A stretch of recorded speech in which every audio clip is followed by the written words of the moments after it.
नमस्कार दोस्तों, एक बार फिर से हमारे YouTube चैनल जो हाजाखान स्टडी में आपका बहुत बहुत स्वागत है। और दोस्तों, आप सभी को वैलेंटाइन डे की हार्दिक शुभकामनाएं। आशा करता हूं कि आज का दिन आपके लिए मंगलमय गुजरा होगा और आने वाला दिन भी आपके लिए शुभ होगा। तो दोस्तों, आज की इस वीडियो में हम लोग बात करने वाले हैं कि झारखंड में नियोजन नीति कब तक आएगी, कब तक लागू होगी और साथ ही साथ आपके एग्जाम कब तक होंगे। दोस्तों, मुझे पता है कि झारखंड का युवा क्या चाहता है। झारखंड का बेरोजगार छात्र किस प्रकार रोजगार के लिए भटक रहा है और किस प्रकार वो प्रयत्न कर रहा है कि झारखंड सरकार जल्द से जल्द बहाली निकाले और झारखंड की परीक्षाओं में वो शामिल होके रोजगार प्राप्त कर सके। मुझे पता है दोस्तों। तो आप लोग यही सोच रहे हो ना कि कब तक नियोजन नीति आएगी। तो दोस्तों, नियोजन नीति के बारे में हम लोग डिस्कस करेंगे। उससे पहले एक छात्र का क्वेश्चन मेरे पास आया था जिसको मैं इस वीडियो में लेना चाहता हूँ। एक छात्रा है दीपिका कुमारी सेन, जो कि बिरसा एग्रीकल्चर के बारे में पूछ रही है। बिरसा एग्रीकल्चर में एक बहाली आई हुई है, उस बहाली के बारे में वो पूछना चाहती हैं कि सर, क्या ये जो बहाली है सिर्फ घुस से होता है या सेटिंग से होता है, इसके बारे आप बताइए। उन्होंने कमेंट किया था कि सर प्लीज रिप्लाई कीजिएगा। तो मैं आपको बता दूं, दीपिका कुमारी सेन जी, इसके लिए आपको फॉर्म भरना रहता है। फॉर्म भरने के बाद आपका मेरिट लिस्ट में नाम आया तो आपका होता है। रही बात सेटिंग गेटिंग, तो भाई ये तो ऊपर वाले की बात है। वहाँ सेटिंग वेटिंग तो ये सब में होता ही है, क्योंकि एग्जाम तो होना है ही नहीं। ये सब में चांसेस ये है कि 70% चांसेस है कि सेटिंग होता है, लेकिन 30% ऐसा चांस है कि जिनका अच्छा क्वालिफिकेशन रहता है तो उनका मेरिट लिस्ट में नाम आ जाता है। तो ये रही इनकी बात। अब हम लोग बात करते हैं दोस्तों कि नियोजन नीति कब तक आएगी। तो दोस्तों, मैं आपको बता देता हूँ कि नियोजन नीति आपका बजट सत्र यानी 27 फरवरी से आपका बजट सत्र है। और आपका बजट सत्र जब तक हो जाएगी, इसी बीच में ये आने की पूरी संभावना है दोस्तों। आपका नियोजन नीति बन के तैयार हो चुका है। यानी कहने क्या है कि आप लोगों का झारखंड सरकार 60% झारखंडी और 40% बाहरी को लेने का पूरा प्लान बना चुकी है दोस्तों। सरकार का कहना है कि 1932 अभी लागू नहीं हो सकता है। ऐसे स्थिति में हम लोग पुराने ही नियोजन नीति जो 2016 से पहले थी, हम उसको लगाएंगे।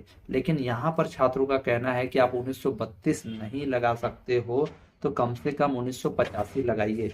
लेकिन दोस्तों, मैं बता दूं, झारखंड की ये अगुआ सरकार है, 1985 नहीं लागू करवाना चाहती है, क्योंकि ये कहती है कि ये जो 1985 का स्थानीय नीति था, ये लाई थी रघुवर सरकार ने। और अगर हम इसे लागू कर देते हैं तो फिर सब कहने लगेगा कि हमारे ही पद चिन्हों पे चलने लगे। इसी कारण मुझे लगता है कि हेमंत की सरकार इसे नहीं लागू करना चाहती है।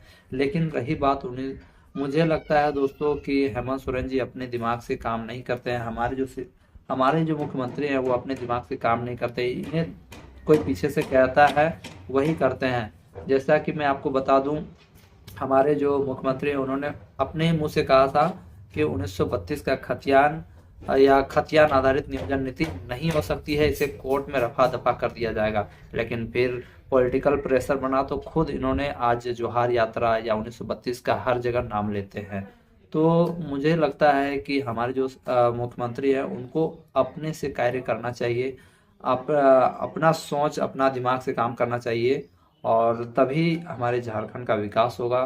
क्योंकि आज कह रहे हैं कि नहीं होगा, फिर कल कह देंगे कि होगा। तो ऐसे में लोग कहते हैं कि ये तो दोनों तरफ बोलता है, ऐसा हो जाता है।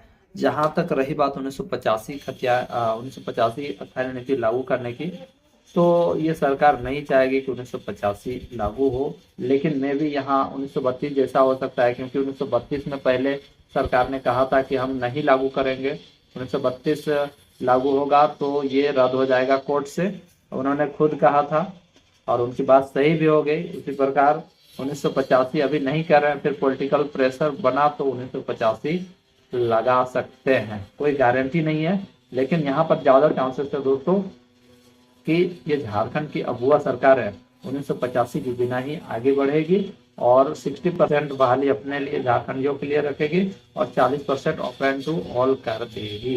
तो यही कुछ होने वाला है। रही बात आपके एग्जाम्स की, तो मैं आपको बता दूं, आपके एग्जाम्स जैसे कि अगर ये नियोजन नीति मार्च तक कंप्लीट हो जाती है तो आपका फॉर्म वॉर्म भराना अप्रैल से स्टार्ट हो जाएगा। अप्रैल मई तक फॉर्म भराएगा, 2 महीना फॉर्म भराएगा।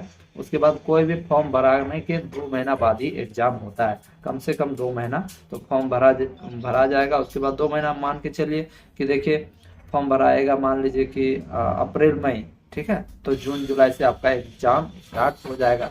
लेकिन मैं इतना कहना चाहता हूँ आप सभी से दोस्तों, जितने लोग पढ़ाई कर रहे हो अच्छा से पढ़ो। आपका 2023 में किसी भी तरह से कोई भी नियोजन नीति से आपका बहाली होना निश्चित है, मतलब आपका एग्जाम हो जाएगा, क्योंकि सरकार चाहती है आपको बहाली दे के ही चुनाव में प्रचार करें। क्योंकि जब तक वो बहाली नहीं देंगे तो चुनाव में किस मुंह से वो अपना प्रचार करेंगे।